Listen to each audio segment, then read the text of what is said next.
함께 하십니다. 하나님께서 가까이 계십니다. 너무 가까이 계셔서 우리가 가장 가까운 사람의 소중함을 잊어버리듯이, 가장 가까운 사람들의 존재를 잊어버리듯이 하나님을 너무 가까이 계시기 때문에 우리가 늘 하나님을 잊고 살기가 쉬운 것 같습니다. 아마 가장 잊기 쉬운 분이 하나님이신 것 같아요. 왜냐하면 그만큼 가까이 계시기 때문에 이 아닐까. 우리의 존재의 중심에 가장 가까이 계십니다. 우리가 그 하나님을 늘 믿음으로 바라보며 그 하나님과 동행하는 복된 하루 살아가시길 바랍니다. 오늘은 내 아버지의 집으로 라는 제목으로 우리 요한복음 이제 14장까지 왔습니다. 14장 1절에서 6절까지 말씀을 우리 함께 읽겠습니다. 요한복음 14장 1절에서 6절까지 말씀 함께 읽겠습니다. 너희는 마음에 근심하지 말라. 하나님을 믿으니 또 나를 믿으라.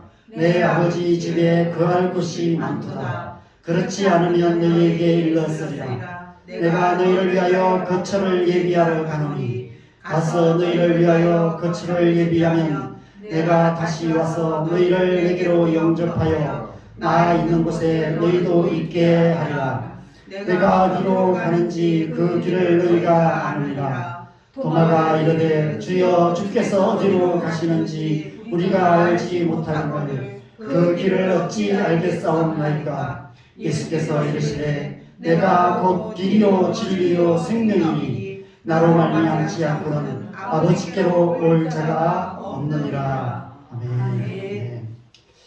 우리가 지난주에 사람은 무엇으로 사는가? 라는 질문으로 지난주 말씀을 시작했었습니다.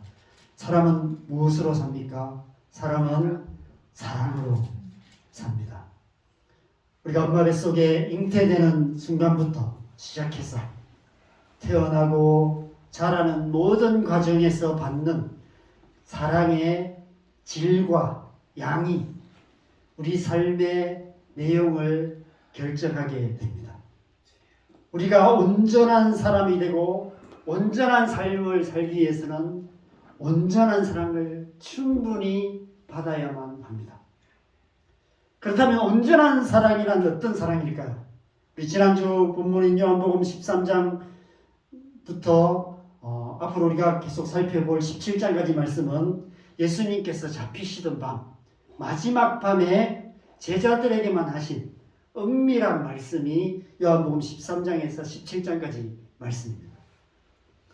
지난주 본문을 보면 그 마지막 밤에 예수님께서 제자들과 마지막 만찬을 함께 나누시다가 갑자기 일어나셔서 겉옷을 벗으시고 수건을 허리에 두르시고 물을 뜨다가 제자들의 발을 씻어 주셨습니다.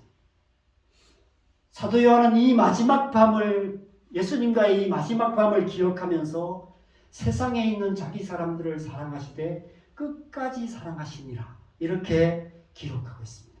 예수님의 그 마지막 모습을 그렇게 기억해요. 끝까지 사랑하셨다 모습. 참 저희 엄마의 마지막 모습도 그런 것 같아요. 엄마의 저희 어머니 기일이 가까워오는데 저희 어머니의 마지막 모습을 생각하면 그렇게 끝까지 사랑하셨다 가셨구나. 모든 부모님들이 그렇죠, 그죠? 예수님도 그런 모습으로 마지막을 이렇게 제자들과 마지막 밤을 보내셨습니다. 이 제자들의 발을 씻어주신 것, 머리부터 발끝까지 다 사랑하시는 온전한 사랑을 보여주신 것이다라고 말씀하십니다. 예수님을 팔 가룟 유다의 발까지 씻어주시고 그에게도 떡을 떼어주셨다라고 말씀하세요. 그리고 예수님을 모른다고 3번이나 부인할 베드로의 연약함을 말씀하시면서 그런 베드로까지도, 그 연약함까지도 다 사랑하셨다고 기록하고 있습니다. 예수님을 통해서 그 하나님의 온전한 사랑이 무엇인지를 알게 되었다라고 사도 요한이 기록하고 있습니다. 여러분, 하나님의 사랑이 바로 온전한 사랑입니다. 하나님은 우리를 온전한 사랑으로 온전히 사랑하십니다. 우리의 존재 전체를 사랑하시고 처음부터 끝까지 엄마 뱃속에 잉태되기 전부터 우리가 죽고 이 세상 사는 동안까지 뿐만 아니라 영원히 우리를 사랑하시는 분이십니다. 우리가 잘 살 때도 사랑하실 뿐 아니라 하나님을 위하여서 열심히 살아갈 때만이 아니라 낙심하고 좌절하고 삐딱하게 나가고 하나님을 멀리 떠나서 방황하고 사고치고 문제 일으키고 그렇게 살아간다 할지라도 하나님 까맣게 있고 기도조차도 못하고 그렇게 살아간다 할지라도 하나님 말씀 안 읽고 그냥 대충대충 그냥 신앙생활 하고 있다 할지라도 그럼에도 불구하고 하나님 우리를 사랑하십니다. 사랑은 하나님의 사랑으로 사는 것입니다. 예수 그리스도를 통해서 우리에게 부어주신 그 사랑, 그 사랑이 우리를 살리고 그 사랑이 우리를 온전한 하나님의 사람이 되게 만들어주시고 그 사랑으로 말미암아 우리는 온전한 하나님의 사람으로 살아가게 되는 것입니다. 오늘은 또 다른 질문으로 시작하려고 합니다. 사람은 어디로 가는가? 라는 질문입니다. 우리가 인생에 대한 본질적인 질문을 하는데 인생이 어디로부터 와서 어디로 가는가? 라는 질문을 하게 됩니다. 존재론적인 질문이죠. 인간이란 존재가 어디서부터 와서 어디로 가는가? 라는 질문입니다. 지난주 본문이었던 13장에 보면 36절에 베드로가 예수님께서 여러 가지 발도 씻어주시고 떡을 떼어주시고 여러 가지 말씀을 하시는데 갑자기 시몬 베드로가 갑자기 이런 질문을 했습니다. 주여 어디로 가시나이까? 주여 어디로 가시나이까? 베드로는 이 밤이 예수님과 보내는 이 밤이 마지막 밤이라는 사실을 직감했던 것 같습니다. 아마 다른 제자들도 마찬가지였을 거예요. 예수님과 수많은 밤을 보내는데 오늘 밤은 뭔가가 달랐어요. 뭔가 예수님과 보내는 마지막 밤이라는 생각을 했던 것 같습니다. 어떤 유행가 가사처럼 이 밤이 지나면 예수님께서 자신을 떠나실 거라는 그런 생각이 들었던 것 같습니다. 그래서 베드로가 주여 어디로 가시나이까? 라고 질문을 합니다. 앞으로 어떤 일이 벌어질 것인지 꿈에도 생각하지 못했을 것입니다. 어쩌면 그 옛날 에녹처럼 하나님께서 갑자기 예수님을 데리고 가실 건가? 아니면 엘리야처럼 불병거가 나타나서 회오리 바람과 함께 그렇게 승천하실 것인가? 이런 생각을 했을지도 모릅니다. 어떻게 예수님이 떠나실지는 잘 모르겠지만 어디로 가시는지는 잘 모르겠지만 분명히 이제 자신을 떠나실 거라는 사실은 분명하다는 생각을 했던 것 같습니다. 그래서 오늘 본문 1절을 보면 제자들의 마음에 근심이 생겼어요. 그럴 수밖에 없었습니다. 왜냐하면 그들은 지난 3년 반 동안 모든 것을 다 버리고 생업조차도 다 버리고 가족들도 다 버리고 그냥 예수님만 따라다녔습니다. 예수님과 함께하는 시간을 가졌습니다. 예수님과 함께하는 시간이 그들에게 있어서는 천국이었습니다. 그들은 지금까지 천국을 살고 있었습니다. 그 시간이 영원할 거라고는 생각하지 못했지만 최소한 자신들이 이 세상 사는 동안에는 자신들이 이 땅을 살아가는 동안에는 예수님께서 언제나 함께 하실 것이다라고 생각했을 것 같습니다. 예수님께서 이 땅에 하나님 나라를 이루실 때 예수님의 좌우편에 앉아서 이 땅을 다스릴 거라는 인간적인 헛된 꿈도 꾸기도 했습니다. 그렇게 모든 것을 버리고 예수님만을 믿고 따랐는데 갑자기 예수님께서 어디론가 멀리 가실 것처럼 얘기를 하시기 시작하셨어요. 그런데 이제 그런 얘기들을 계속 하시다가 갑자기 오늘 밤에 제자들의 발을 씻어주시고 떡을 나눠주시고 이제는 마지막 밤이다 라는 얘기를 하시는 것입니다. 예수님이 떠나신다면 이제부터는 예수님 없는 삶을 살아야 된다는 것이죠. 여러분 어떠십니까? 예수님 없는 삶을 살아간다는 것. 여러분 예수님이 없는 삶이 상상이 되십니까? 저는 지난 30몇 년 정도 사역자로 살았습니다. 만약 이제부터 사역자로 살지 않고 목사가 아니라 다르게 살라라고 말한다면 난 뭘 먹고 살지 이런 생각이 들어요. 뭘 하지 이런 생각이 들어요. 예수님 없는 삶을 살라라고 한다면, 예수님과 상관없는 삶을 살라고 말한다면 어떻게 살지 상상이 되지 않습니다. 예수님의 제자들은 예수님께서 자신을 떠나신다는 사실도 이해가 되지 않았어요. 왜냐하면 분명히 말씀하셨거든요. 내가 너희와 언제나 함께 있다. 임마누엘의 하나님, 하나님이 너희와 언제나 함께 하신다는 임마누엘의 하나님이라고 말씀을 하셨어요. 그래서 언제나 함께 할 거라고 생각했습니다. 그런데 왜? 도대체 어디로 가시려고 하시는 것일까? 라는 질문이 가득했습니다. 그런데 오늘 본문 사진에 보면 예수님께서 더 이해할 수 없는 말씀을 하십니다. 내가 어디로 가는지 그 길을 너희가 아느니라 말씀하세요. 그러자 5절에 베드로만큼이나 성질이 급했던 도마가 묻습니다. 주여 어디로 가시는지 우리가 알지 못하거늘 그 길을 어찌 알겠사옵나이까. 아마 보통 때 같으면 이런 질문은 베드로가 했을 텐데 아마 베드로는 앞에 말씀에서 네가 3번 나를 부인하리라 이 예수님의 말씀을 듣고 아마 충격을 받아서 멘붕에 빠져 있었던 것 같습니다. 여러분, 사람이 어디서부터 와서 어디로 가는가라는 질문은 사람은 무엇으로 사는가라는 질문과 함께 이 세상 모든 사람들 안에 있는 인생에 대한 본질적인 질문입니다. 예수님께서 지금 제자들과 이 마지막 밤을 보내시면서 우리 모든 인생 안에 있는 가장 본질적인 질문들에 대한 대답들을 주고 계세요. 사람은 무엇으로 사는가? 사람은 하나님의 사람으로 산다. 그러니 너희도 서로 사랑하라. 13장에서는 그렇게 말씀하셨습니다. 그리고 이제 14장에서는 우리가 어디로부터 와서 어디로 가는 존재인지에 대해서 말씀하고 계세요. 오늘 보면 2절과 6절에 말씀하고 계십니다. 2절에서는 내가 너희를 위하여 거처를 예비하러 가는데 바로 내 아버지의 집으로 간다 라고 말씀하세요. 6절에서는 내가 곧 그 아버지께로 가는 길이 될 것이다 라고 말씀하고 계십니다. 여러분, 무슨 말씀입니까? 너희가 이제 곧 아버지께로 가서 아버지의 집에 영원히 거하게 될 것이다. 너희는 아버지께로 가는 존재이다. 너희는 아버지께로부터 와서 아버지께로 가는 존재이다 라는 것을 말씀하고 계십니다. 그리고 내가 아버지께로 가는 길이 될 것이다 라고 말씀하시는 것이죠.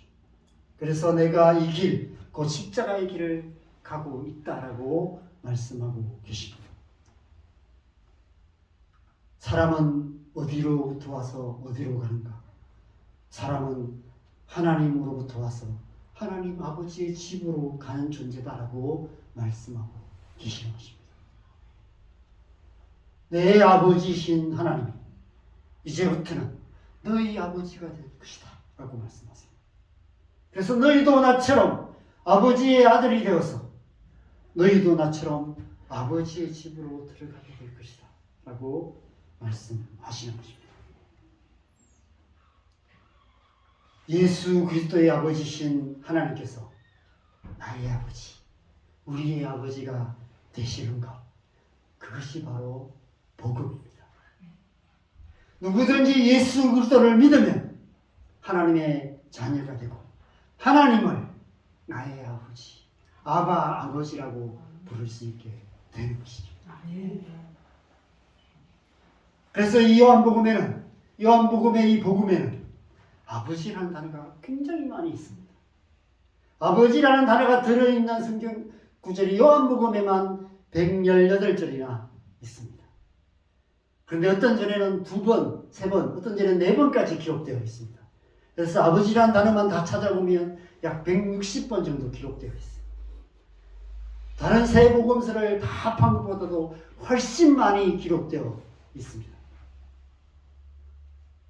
여러분, 아버지라는 존재는 물론 이 아버지라는 단어 안에는 어머니도 포함이 되죠.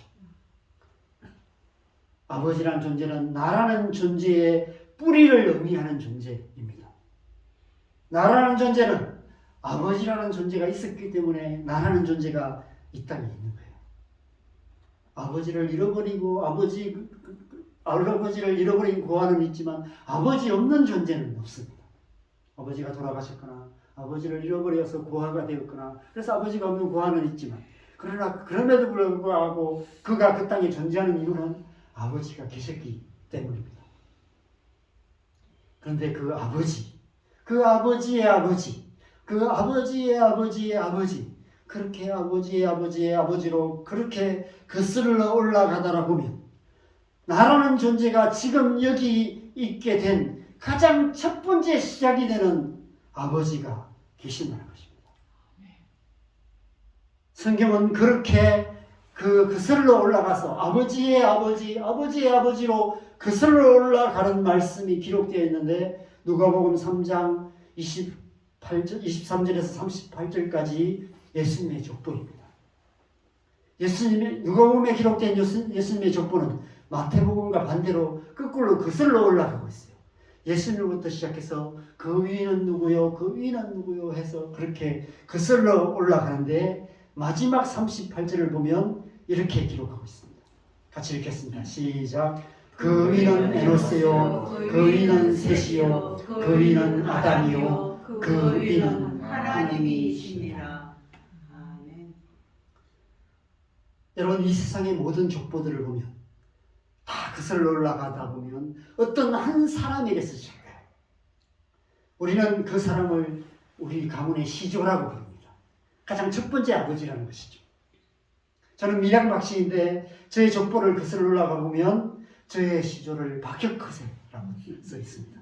저희 작은 집에 가면 이제 족보가 있는데 한 10권 정도가 되더라고요. 굉장히 많아요. 제가 박혁거세 60 몇 대 손인데 제 이름도 이렇게 있더라고요. 제 동생들 이름 다 그렇게 기록되어 있는 제가 족보를 봤습니다. 제가 그때 갔을 때 사진을 찍어 놓는 건데 제가 그게 제일 아까워요. 다음에 갈 기회가 있으면 꼭 사진을 찍어 놓으려고 합니다. 그런데 여러분, 성경은 우리의 첫 번째 아버지가 아담이 아니라 사람이 아니라, 아담이라는 뜻은 흙이잖아요. 그렇죠? 흙이 아니라, 우리는 흙에서 온 존재가 아니라 가장 첫 번째 아버지를 하나님이라고 기억하고 있어요. 여러분, 우리의 첫 번째 아버지를 아담이라고 주장하는 자들은 무신론자들입니다. 진화론자들이에요. 그들은 사람이란 존재가 땅에서 그냥 생겨난 존재라고 생각해요. 그냥 우연히 아무런 목적 없이 어쩌다 보니까 충분히 긴 세월, 수십억 년이 지나는 어떤 세월 동안 알 수 없는 어떤 이유 때문에 어떤 생명체가 생겨나고 그런 생명체가 충분히 긴 시간 동안에 아무런 이유 없이 그냥 이런 존재로 생겨났다라고 주장하는 것입니다. 그런데 성경은 이 사람이란 존재가 하나님으로부터 온 존재라는 것을 분명하게 밝히고 기록하고 있습니다. 하나님께서 우리의 아버지시라는 것이죠. 우리를 이 땅에 존재하게 만드신 존재, 나라는 존재를 지금 이곳에 존재하게 만드신 가장 첫 번째 존재, 우리의 존재의 뿌리가 되는 존재, 그런 의미에서 하나님께서 우리의 아버지시라는 것입니다. 여러분, 예수님께서 왜 하나님의 아들로 이 땅에 오셨을까요? 여러분, 예수님께서 저 하늘에서도 하나님의 아들로 계실까요? 그렇지 않습니다. 빌립보서 2장 6절에 보면 그는 하나님의 근본, 하나님의 본체시라고 얘기해요. 예수님은 하나님의 본체시라고 말씀합니다. 히브리서 말씀 1장 3절 말씀에도 이는 하나님의 영광의 광채시요 본체의 형상이시다라고 말씀합니다. 하나님과 동등하신 분이시라고 얘기합니다. 하나님의 아들이 아니시라는 거예요. 그런데 이 땅에 오실 때 하나님의 아들로 오셨다는 거예요. 그래서 빌립보서 2장 7절 8절에서는 사람들과 같이 되셨고 사람의 모양으로 나타나셨다. 사람들과 같이 사람의 모양으로 하나님의 아들이 되셔서 이 땅에 오셨다라고 말씀하십니다. 왜 하나님의 아들로 오셨을까요? 우리도 예수님처럼 하나님의 아들이 되게 하시기 위해서, 누구든지 예수님을 믿는 자는 하나님의 아들이 되게 하시기 위해서 이 땅에 하나님의 아들로 오셨다는 것입니다. 우리 존재가 아버지 없는 고아처럼 어쩌다가 이 땅에서 생겨난 것은 고아 같은 존재가 아니라 하늘에 계신 우리 아버지로부터 온 존재라는 사실을 분명하게 보여주시기 위해서 예수님께서 사람의 몸을 입으시고 하나님의 아들로 오신 것입니다. 내가 봐라, 나는 하나님의 아들이다. 내가 너희와 똑같이 생기지 않았냐? 너희도 하나님의 아들이다 라고 말씀하고 계시는 것입니다. 그래서 우리가 함께 읽었던 본문 다음 절인 7절에 보면 이렇게 말씀하세요. 같이 읽겠습니다. 시작.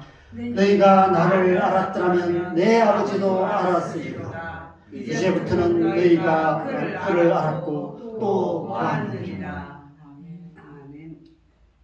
여러분, 이 말씀이 어떤 의미인지 제자들이 알았을까요?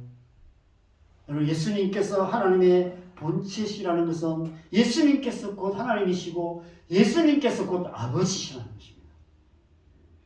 예수님은 하나님의 아들로 이 땅에 오신 아버지이신 것이죠. 그래서 예수님을 아는 것이 곧 아버지를 아는 것이다. 예수님을 보는 것이 곧 아버지를 보는 것이다. 나를 보는 것이 곧 아버지를 보는 것이라고 말씀하고 있는 것입니다. 이제부터 너희가 그를 이미 보았다라고 말씀하세요. 그래서 그럼에도 불구하고 제자들이 이 말씀을 잘 이해하지 못했습니다. 그래서 빌립이 그렇게 묻죠. 주여, 아버지를 우리에게 보여주옵소서. 그러면 족하겠나이다.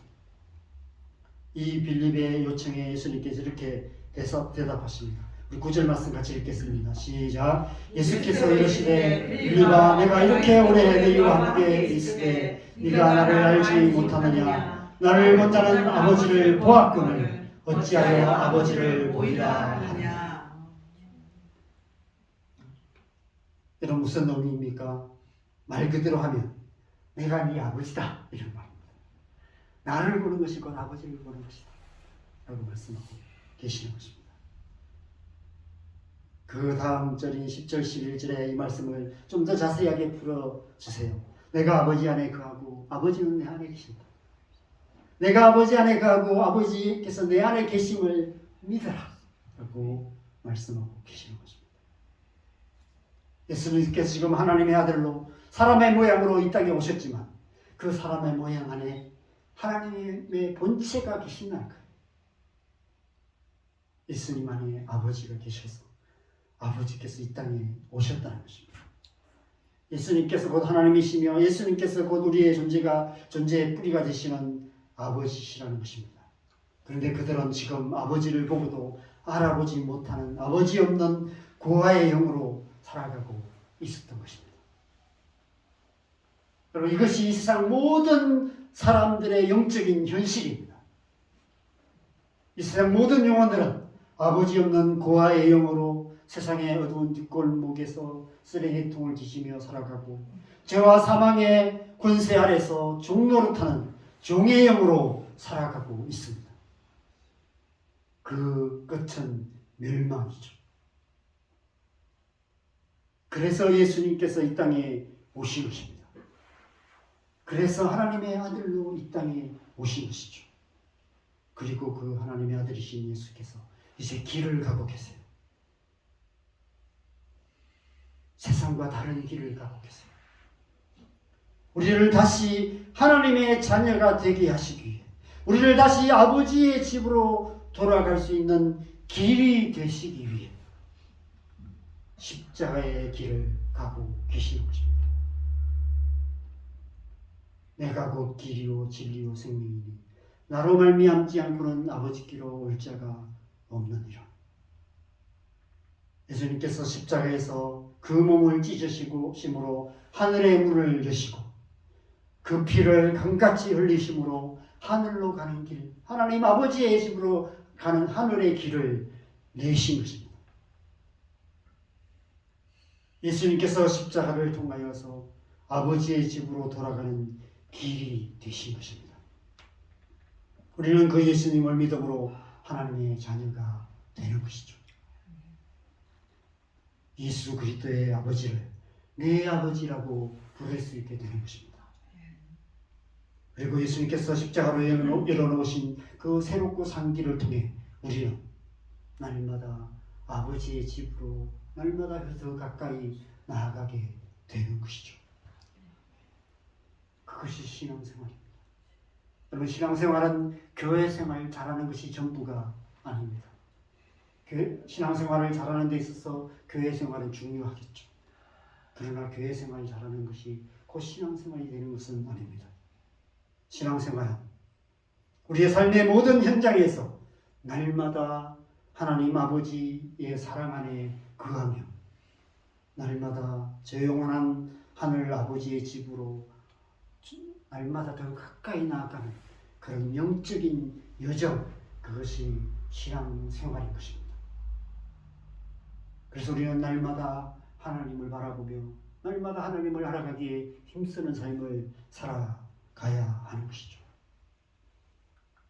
예수님께서 그 길이 되실 뿐 아니라 그 길을 우리와 함께 걸어가시고 마지막 날에 그 아버지의 집으로 우리를 영접하실 것이라고 약속하고 계십니다. 교회는 그 길을 함께 가는 형제 자매들의 모임입니다. 날마다 예수님과 동행하며 손에 손잡고 함께 아버지의 집으로 즐거이 나아가는 교회, 그런 교회가 되어야 하는 것이죠.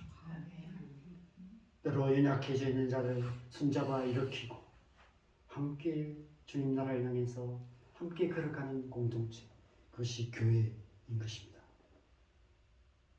여러분, 우리 교회가 그런 교회 되었으면 좋겠습니다.